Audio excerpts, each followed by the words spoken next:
प्रधानमंत्री नरेंद्र मोदी ने सोमवार को अपने संसदीय क्षेत्र वाराणसी को दीपावली का तोहफा दिया।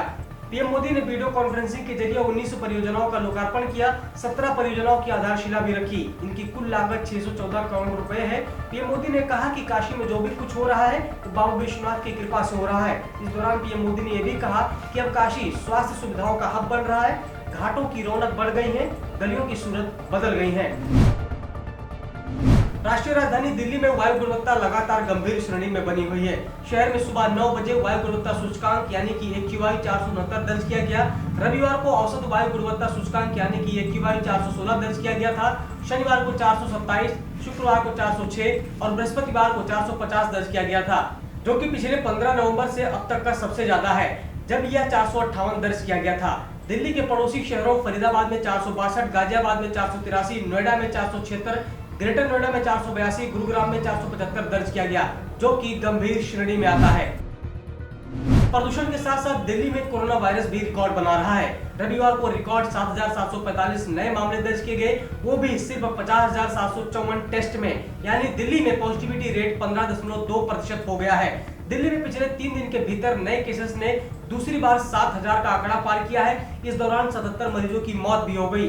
दिल्ली का ओवरऑल पॉजिटिविटी रेट 8.6% है, जबकि फर्टिलिटी रेट 1.6% है। यहाँ करीब 42,000 मामले एक्टिव हैं। दिल्ली एनसीआर में बढ़ते वायु प्रदूषण को देखते हुए नेशनल ग्रीन ट्रिब्यूनल यानी कि एनजीटी ने दिवाली के मौके पर पटाखे पर बैन लगाने का बड़ा फैसला लिया है। एनजीटी ने सोमवार को दिल्ली एनसीआर में 30 नवंबर तक पटाखों पर रोक लगा दी है।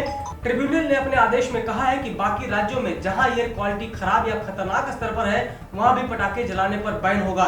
एनजीटी ने साफ कहा है कि उन इलाकों में 9 से 30 नवंबर के बीच पटाखे खरीदने या उपयोग पर प्रतिबंध होगा जहां एयर क्वालिटी इंडेक्स खराब या बहुत खराब या गंभीर कैटेगरी में है। जिन राज्यों या इलाकों में एयर क्वालिटी सही या मॉडरेट है, वहां पटाखे जलाए जा सकते हैं। नारकोटिक्स कंट्रोल ब्यूरो यानी कि एनसीबी ने सोमवार को बॉलीवुड एक्टर अर्जुन रामपाल के मुंबई स्थित घर पर छापेमारी कर तलाशी की। यह कार्रवाई बॉलीवुड ड्रग रैकेट के सिलसिले में एनसीबी की पहले से चल रही जांच का ही हिस्सा माना जा रहा है। साथ ही एनसीबी ने उन्हें समन भी भेजा है और पूछताछ में शामिल होने के लिए भी बुलाया है। अर्जुन रामपाल का नाम इस मामले में पहले भी उछला था।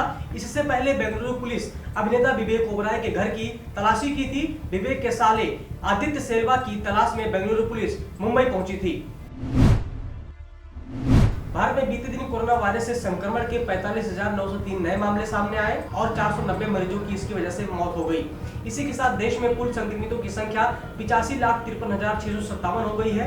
वहीं 1,26,611 लोगों का अब तक इस वायरस के कारण मौत हो चुकी है। सक्रिय मामलों की बात करें तो इनकी संख्या घटकर 5,09,673 रह गई है। इससे पहले शनिवार को भी देश में 50,000 से कम मामले सामने आए थे। झारखंड में पिछले 24 घंटे में 203 नए कोरोना पॉजिटिव की पुष्टि हुई है। इसके साथ ही राज्य में कुल संक्रमित मरीजों की संख्या बढ़कर 1,04,442 हो गई है। रविवार को राज्य में विभिन्न जिलों में 258 मरीज ठीक हुए। इसमें रांची के 88 मरीज शामिल हैं। इसके साथ ही राज्य में अब तक 99,074 मरीज ठीक हो चुके हैं। राज्य में मरीजों के ठीक होने की दर 95% को पार कर गई है। रविवार को राज्य में किसी भी कोरोना वायरस मरीज की मौत नहीं हुई।